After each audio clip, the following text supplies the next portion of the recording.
Typically, the truth is held in the highest esteem, and sometimes even the highest value humanity can aspire to. But what if truth would lead to extinction? Radio Retro Future. Welcome, ladies and gentlemen, to my first Bonsart Recommends video, where I talk about media, in particular science fiction, that I really enjoy. In particular, its ideas and execution. In the past, people have asked me to recommend steampunk books for them for inspiration, but when you're writing steampunk, I think using such books as inspiration is not a good strategy. Steampunk takes a lot of elements from alternate history, and as like any other alternate history, it's usually based on a single premise, a convergence in the timeline, a what-if scenario. Therefore, it's a very bad idea to copy existing steampunk. However, what is wonderful about high concept is that it can take a familiar trope and completely turn it on its head. And that is what is happening in the show that I want to talk about today. Silo. But before I go on, I need to mention that we are preparing a Kickstarter for our steampunk light RPG, Night Watch, which is based on my book series, The Association of Ishtar. You can check out all the information in the description and down below, and of course, I hope you'll support it. If you want additional content, you can also become a VIP, in which case you'll get additional content for free. If you want to support our channel, you can also support me on the Ream. For example, I would really like a better camera to record these episodes. So if you want to help me and get free ebooks, please go check out our Ream page, which is kind of like a Patreon, but especially designed for writers and readers. Now let's talk about Silo. It's a Apple original series, and I noticed that of all the streaming services, Apple really seems to honor its source material the best. Now, I have not read the Silo series, so I can only judge it on its episodes, but it's probably some of the best high-concept writing that I've seen for a very long time. On its surface, Silo appears to be yet another post-apocalyptic show about an insular community. Stop me if you heard this before. After an unspecified calamity, the Earth has grown uninhabitable, and a community of about 10,000 struggle to survive in an authoritarian underground bunker called a silo. The people are divided amongst groups, the mechanicals, the mids, and the uppers. Romantic relationships between the dwellers need to be sanctioned, and couples are only allowed to have children if they have permission from its government, determined through lottery. Their history, why the people are inside, is unknown to them.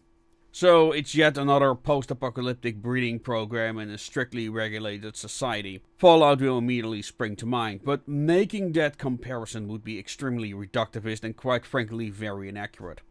In fact, it has more in common with a series like Metro that takes place in the metro system of a post-apocalyptic Moscow. More on that later. The show predictably also has elements of 1984, but does some very interesting ideas with that go far beyond its source material. But it also shares thematic elements of sci-fi classics, such as The Machine Stops by E.M. Forster, but more importantly, Fritz Lang's Metropolis. I can make videos comparing Silo with other science fiction shows, but instead I want to focus today on Silo's main themes and the necessity of truth and stability. The show starts with Sheriff Holton telling his deputy he wants to go outside. This is a very serious statement because going outside is suicide and cannot be denied or retracted as is stipulated in something called the Pact, a set of laws created by the Silo's founders that is revered as the American Constitution or even the Bible. But before we discuss the Pact, I need to explain the cleaning. It's a ritual in which a person who wants to go outside is given a special suit and is led out the door. The volunteer is then allowed to do what he or she wants, but she is requested to clean a sensor before going off into the wasteland. The sensor is a camera that allows the people inside to see what the wasteland looks like in real time and watch the cleaners die due to the toxic atmosphere as they attempt to cross the hill. Or are they? The cleaning serves several purposes. If people still practice religion in the silo is only hinted at, but if there is an organized religion, the Pact definitely is one.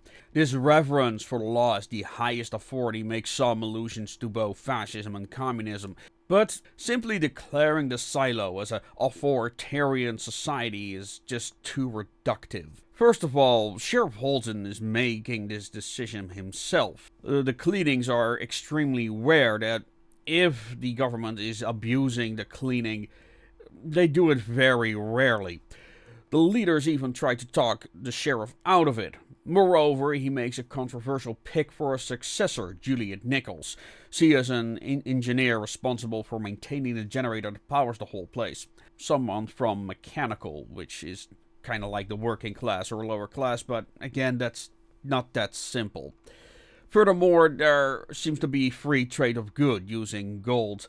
There is a social mobility between the various tiers of society, and resentment among these tiers seem to be tribal rather than institutional. But it's also by design. Regarding the tiers, the characters identify themselves as mechanicals, myths, and etc., resulting in a class-based snobbery in which every group is convinced they are more important than everyone else.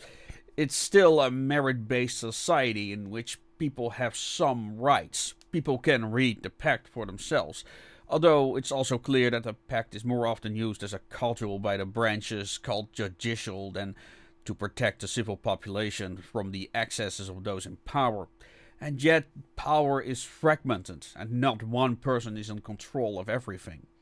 Overall, people are content with the system. The mayor is respected, the sheriff is trusted, so when the sheriff wants to go outside and picks Juliet, that trust starts to shatter. Again, if there is such a thing as religion in the silo, Juliet Nichols is an atheist in that regard, who never read the Pact, which is kind of an issue if you get appointed to sheriff. She did have strong opinions on how the generator had to be maintained though, zealously so. Also, she is named Juliet after Shakespeare's play, which is foreshadowing what's to come, because like Shakespeare's Juliet, she will be the catalyst on the tribal strife to come, and I emphasize tribes because the tiers are not based on traditional hierarchy, but merit. Here's the thing. If Silo was a young adult novel like The Hunger Games, the elite would be sadistic and corrupt, looking down at the lower classes as inferior. In Fallout, Vault-Tec's villainy is played for comedy to mock technocracy, capitalism, and jingoism. To a degree, the story misses the point entirely. In Silo, however, this is a community of sheep led by sheep. They're bred, after all. However, some slip through the cracks of their breeding program and become wolves. Or as they say in the show, mistakes were made. And Juliet Nichols, the woman who's to become sheriff, is one of them. Discussions about genetics and agreeableness aside, Silo is about a multitude of shepherds all fighting over how to best lead the flock. Not for wealth, power, or even ideology, but to prevent the silo from destroying itself. But on the other side of the discussion, you have the importance of truth. What makes Juliet Nichols a wolf is not her desire for power, but the truth. In this whole investigation, her antagonist is Bernard Holland, the head of IT, a person who doesn't want her to be sheriff. However, Bernard Holland has a very different view of the silo because he does know the truth behind the silo and its history. But instead of depicting Holland as some zealous sociopath, Holland really seems to have the interest of the people in mind. First of all, he doesn't want power, at least he denies that he wants it.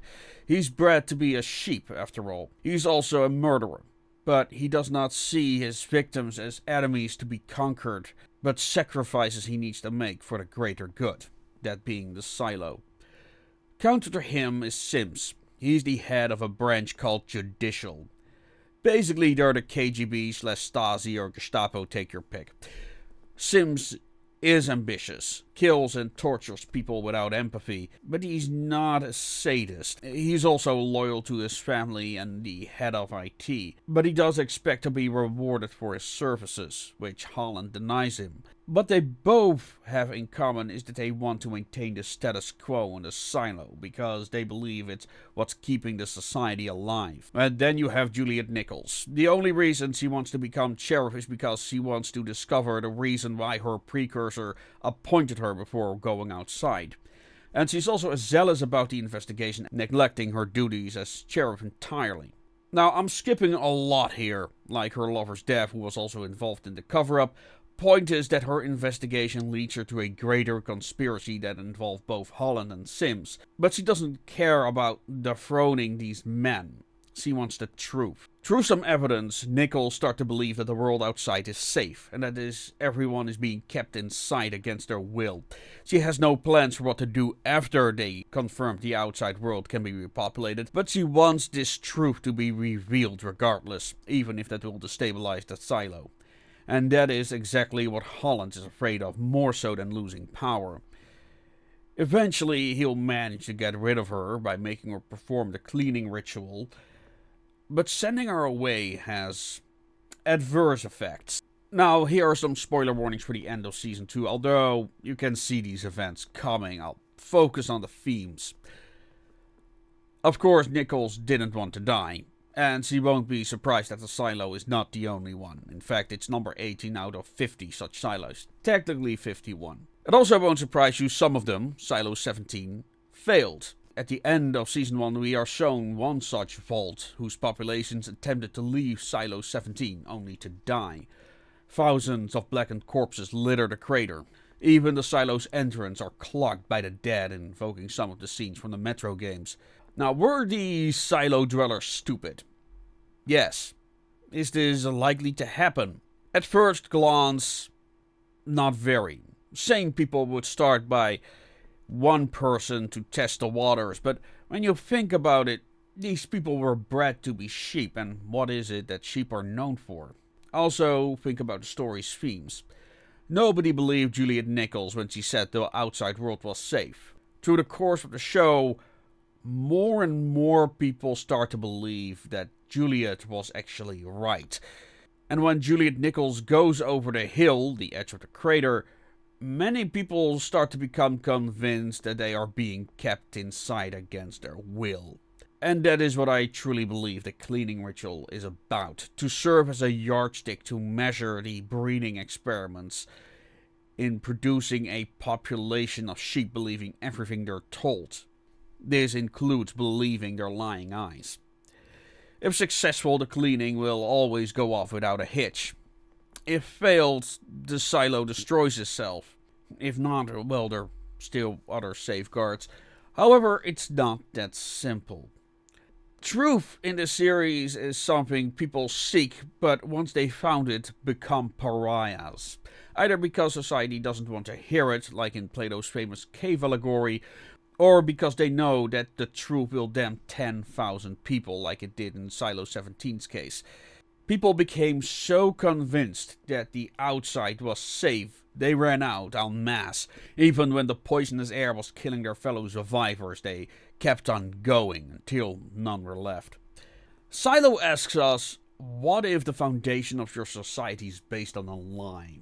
A fabricated lie that leads to prosperity and peace, or truth and extinction. It takes a lot of guts for a show to say that honesty might not be the virtue most proclaim it is, at least not in the context of the show's own realm. After all, the truth is in the eye of the beholder, like the people of Silo 17 running to their own deaths convinced it was safe. That fact is really brought home by the head of IT, Holland's reaction to the sea of corpses that Knuckles stumbles upon. Really, that one expression says it all, that this is the calamity that he wants to prevent. If this video does well, I might make another video about this show, how it handles the plight of the individual needs and desires in a relationship to the greater good, because I find the dichotomy between personal ambition and the face of the needs of the community very interesting. Silo is probably one of the best written shows I've seen in a long time, and I'm really looking forward to Season 3. It might actually be my favorite sci-fi show at the moment. Although I loved shows like The Expanse, its quality was inconsistent. It wanted to invoke more of a hero's journey, and sometimes the characters make extremely dumb decisions so the plot can happen. But at least it has a satisfying ending. In that regard, Silo, in my view, is the superior show. Although it lacks the flashy spectacle, Nichols, Indiana Jones-esque Avengers in Silo 17 seemed there to fulfill action quotas rather than actually move the story forward, but the dialogue and the characters' motivations and interpersonal relationships should be used as school examples on how to write good high-concept characters. We can only hope.